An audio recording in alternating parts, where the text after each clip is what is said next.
Bonjour à tous, c'est Loser Killer qui vous parle pour une nouvelle review vidéo aujourd'hui consacrée à un ensemble de jeux tiré du film Lego Ninjago sorti en 2017. C'est déjà la référence 10610, le Flying Jelly Sub en français, le sous-marin Méduse, qui contient 341 pièces et coûte la somme de 29,99 €. Un modèle qui devrait vous prendre à peu près une quarantaine de minutes de construction, le tout en 86 étapes. Deux modes d'emploi pour le modèle, ce qui est d'ailleurs plutôt cool car en effet chacun des modes d'emploi contient un véhicule distinct, à savoir d'un côté le sous-marin et de l'autre le bateau du pêcheur. Donc ce qui veut dire que si vous avez un ami ou un petit frère ou une petite soeur ou un grand frère ou une grande soeur, eh bien vous pourrez construire avec lui en même temps chacun un véhicule de l'autre côté. Et ça, je trouve que c'est plutôt cool et plutôt ludique. Voilà. Le second mode d'emploi contient tout ce qui est pub, comme vous pouvez le voir, avec bien sûr eh bien, site internet, jeux vidéo sur console et tablette, différents modèles de la gamme. Voilà, ainsi qu'un petit code pour Lego Worlds, donc le PPA 112V, afin d'avoir le tuk-tuk de l'officier de police. Et enfin, la liste des pièces sur 2 pages, comme vous pouvez le voir à ce niveau-là. À noter aussi, je ne l'ai pas précisé, mais ce modèle est un modèle édition spéciale, ce qui veut dire qu'il ne sera pas forcément trouvable dans tous les magasins. Voilà. Passons maintenant aux figurines au nombre de 4. Alors, laissez-moi par contre juste le temps, voilà, de les mettre bien comme il faut, de lever un peu la lumière vu que ça flash un peu. Et donc notre premier personnage eh bien, sera Jay en version ninja avec cagoule. À noter que vous pouvez le retrouver aussi comme ça dans le Lightning Jet, le Destiny Bounty ainsi que Ninjago City et sans cagoule dans le modèle du Temple of Ultimate Weapon. Notre second personnage sera un citoyen, Takuma, qui est exclusif à ce set-là. Et d'ailleurs, cette tête est vraiment exclusif à lui, vous ne pourrez pas la retrouver ailleurs, contrairement à son corps qui lui par contre vous pouvez le retrouver dans le personnage de Pat dans le Gamma Mecha Man, celui de Torben dans le Ice Tank et enfin Conrad dans Ninjago City. Passons maintenant à l'armée des requins avec tout d'abord eh bien, Hammerhead ou requin marteau tout simplement en français, donc qui est comme peut assez magnifique, voilà. Et donc Hammerhead que vous pouvez retrouver dans le Fire Mech mais avec des jambes et une tête différentes en termes d'imprimé. Et d'ailleurs l'imprimé de ce Hammerhead là, vous pourrez le retrouver utilisé sur le personnage de Jelly dans le Lightning Jet ainsi que le Fire Mech. Enfin, Jelly en lui-même, donc comme on peut voir un personnage plutôt rigolo avec une sorte de sphère, de globe sur sa tête, d'ailleurs qui est en 2 parties, hein, facilement détachable à l'aide de petites encoches sur les côtés. Voilà. Et bien Jelly, lui, est aussi trouvable dans le Lightning Jet ainsi dans le Fire Mech, mais avec une tête différente. Et donc justement, la tête de ce personnage-là, vous pouvez aussi la retrouver utilisée sur les personnages du Shark Army Gunner dans le Manta Ray Bomber, ainsi que dans le Mech Dragon et Ninjago City. Et vous pouvez aussi retrouver cette tête-là dans le personnage de Puffer dans le Water Strider. Donc maintenant, c'est vraiment tout surtout sur ces différents personnages et leurs imprimés. Voici donc les imprimés arrière de nos différents personnages. Donc vous pouvez noter aussi que Jay, excusez-moi, eh bien, est le seul personnage à avoir un second imprimé de tête. Tous les autres n'ont qu'un seul. Passons maintenant au véhicule au nombre 2, hein, donc je l'ai dit au début de vidéo. D'un côté, le fameux sous-marin Méduse et de l'autre, le bateau. Et donc justement, notre sous-marin Méduse est en 3 parties. La première et aussi la plus, entre guillemets, importante ressemble à ceci. Donc, je pense que vous pouvez bien le voir. Donc forcément, ce qu'on va voir tout d'abord, c'est l'espèce de gros globe cockpit. Donc ce qui nous permet d'avoir un cockpit assez vaste, comme vous pouvez le voir, avec siège, écran de contrôle, poignée, petite tasse de café ou de thé au choix, et aussi bien sûr un bon gros bouton rouge, peut-être un bouton d'autodestruction, je ne sais pas, je n'ai pas encore vu le film, hein. Mais en tout cas, c'est assez rigolo. Vous noterez aussi que les lumières à l'avant, qui servent un peu à faire des sortes d'yeux, eh bien, sont accrochées grâce à des pièces de pistolet, ce qui est plutôt intéressant. Pas vraiment original, mais quand même toujours rigolo à voir. Sur les côtés, 2 pièces de lance-missiles. Alors, une partie est fictive, ce qui veut dire que vous ne pouvez pas lancer des missiles. Les deux sont raccordés grâce à des petites boules. Par contre, ceux-là, eux, ne sont pas fictifs et vous pouvez vraiment les lancer à l'aide d'une petite pichenette comme ça, que j'ai très mal fait pour la vidéo, bien évidemment, mais ne vous inquiétez pas, si vous le faites bien chez vous, ça lance assez loin. Enfin, l'arrière est assez important, comme vous pouvez le voir, avec nos 2 grosses hélices ici, qui sont d'ailleurs amovibles sur les côtés, c'est aussi comme ceci, et enfin les bonbonnes à l'arrière, là encore, qui sont amovibles de bas en haut, et forcément des petits feux de signalisation, je suppose, à ce niveau-là. Sur les turbines, vous noterez qu'il est indiqué Jelly Mini Sub, donc mini sous-marin Méduse, en fait. Voilà, ça c'est la partie supérieure. La partie intermédiaire, du milieu si vous préférez, c'est celle-ci. En clair, 6 fois le même élément. L'élément en question sont des pattes, donc des pattes articulées à 2 endroits différents, ici et là, le tout avec des pièces à clip. Vous noterez que certains ont un sticker 34. Et enfin, le dernier élément est aussi le plus important, enfin, entre guillemets, pour raccorder ensemble, c'est donc la partie du dessous, avec on peut avoir 4 chaînettes orange transparentes avec au bout des petites pointes, et surtout la barre. La barre qui va servir déjà à passer ici, et puis ensuite à ce niveau-là. Et cette accroche va être particulièrement cool, car elle va donc permettre de raccrocher les deux éléments ensemble, et surtout eh bien, de faire en sorte que la pièce, entre guillemets, un peu, apparemment des pattes, plutôt des tentacules, je ne sais pas trop, eh bien, quand elle peut tourner indépendamment du corps. Donc c'est plutôt cool, et donc forcément, vous pouvez plus ou moins ouvrir ces pièces-là et faire des choses assez rigolotes comme ceci, qui sont quand même assez flippantes. Quand vous voyez, je pense, une méduse trôner à 200 à l'heure devant vous, vous vous écartez du passage. Et donc voilà pour ce premier véhicule. Je vais quand même vous faire un petit turn around, vous le montrer par rapport à une figurine et bien sûr vous donner ses dimensions afin que vous soyez le plus au point avec ce, ma foi, très rigolo, je trouve, sous-marin méduse. Vraiment une bonne petite forme, le tout en rondeur, vraiment très rigolo, je trouve. Voilà. Donc on va mettre ça ici et ça, comme ceci. On va peut-être mettre le 34 bien à l'avant, comme ça. Ou peut-être, ouais, bon, on va faire ça comme ça. Et donc, en termes de dimension, nous sommes dans du 12 cm de côté, du 11,5 de hauteur qui va jusqu'à 21,5.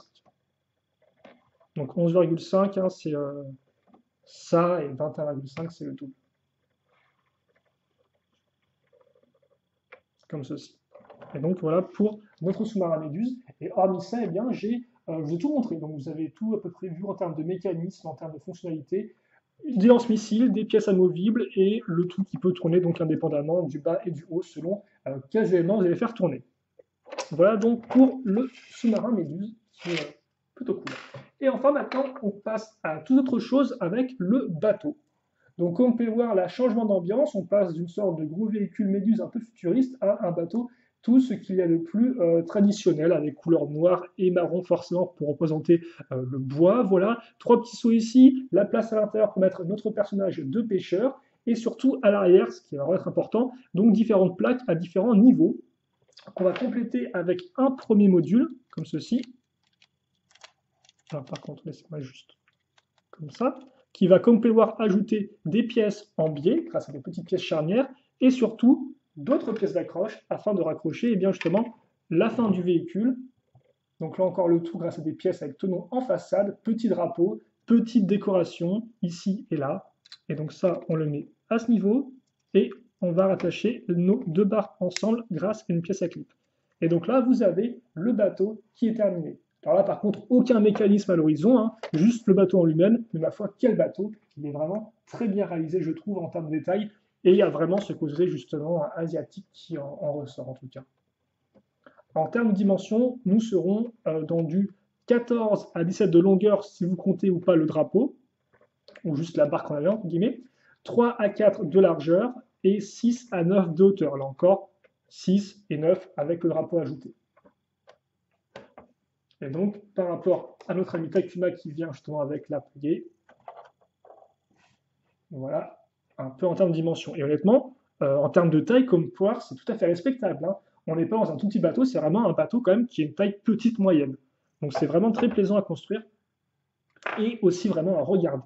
Et donc justement, en parlant de regarder, eh bien, je pense que nous avons fait le tour du modèle en lui-même. Il est donc maintenant temps eh bien, de faire un petit bilan. Alors forcément, avant ça, je vais quand même placer les personnages dans leurs véhicules respectifs, avant que vous puissiez vraiment voir un peu à quoi ça fonctionne, enfin comment ça fonctionne. Par contre, donc on va mettre Takuma debout dans son véhicule. Est-ce qu'on peut le mettre comme ça? On va mettre comme ça, même si forcément de ce côté-là, vous n'aurez pas les petites pièces beiges qui ressortent, ce qui est un peu toujours un peu problématique, mais bon. Par contre, et là encore, vous pouvez noter pas vraiment d'accroche pour l'arme du personnage sur son véhicule, en tout cas pour le véhicule des requins, donc c'est un peu dommage. Alors, par contre, peut-être que je maintienne ça en place. Petite affaire, comment que je le mets? Voilà. Alors après, tu me diras, le cockpit quand même est assez massif pour pouvoir le mettre dedans. Mais, voilà. Et enfin, bien sûr, notre ami Jay et puis notre ami Jelly. Comme ceci. À ce niveau-là, et je pense que là, on est plus ou moins bon. Voilà. Alors, je vais peut-être baisser un poil la lumière, parce que c'est vrai que Ça éclaire quand même pas mal.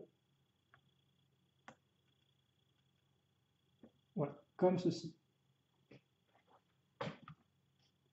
Ok, et donc en conclusion, est-ce que moi je vous recommande ou pas ce modèle-là? Eh bien oui, je vous recommande très chaudement parce que je pense que c'est vraiment un modèle assez complet. Donc déjà, si on prend sur les figurines, ce qui est vraiment intéressant, je trouve, là-dedans, c'est le fait que vous avez deux personnages de l'armée des requins qui sont un peu spécifiques, entre guillemets, qui sont différents eh bien, du simple voyou ou du simple tirailleur. Donc un avec forcément l'espèce de globe sur la tête de méduse et l'autre avec la tête de requin marteau. Donc déjà, ça c'est quand même plutôt cool si vous voulez un peu découvrir des personnages un peu différents pour l'armée des requins.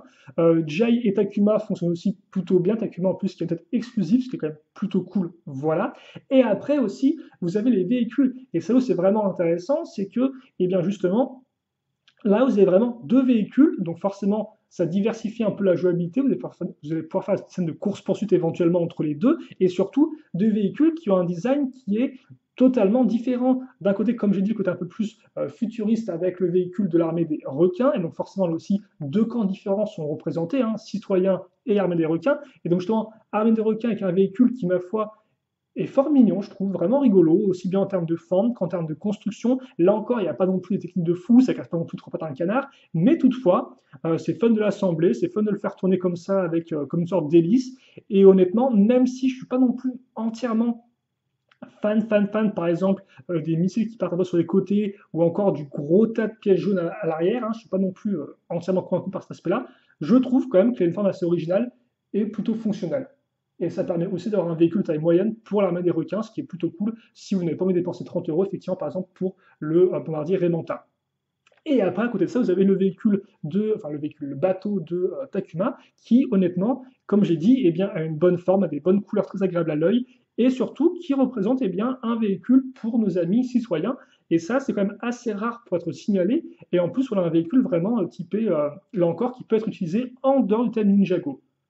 Et donc cette combinaison moderne, ancien, qui est assez souvent, c'est un peu la combinaison qu'on utilise pour définir un peu le monde, par exemple le Japon, hein, avec des fois des structures très modernes qui chevauchent des vieux quartiers, etc. Et bien là, on le ressent avec ce modèle-là, qui en plus a une bonne sélection de figurines, et donc qui amène une bonne jouabilité.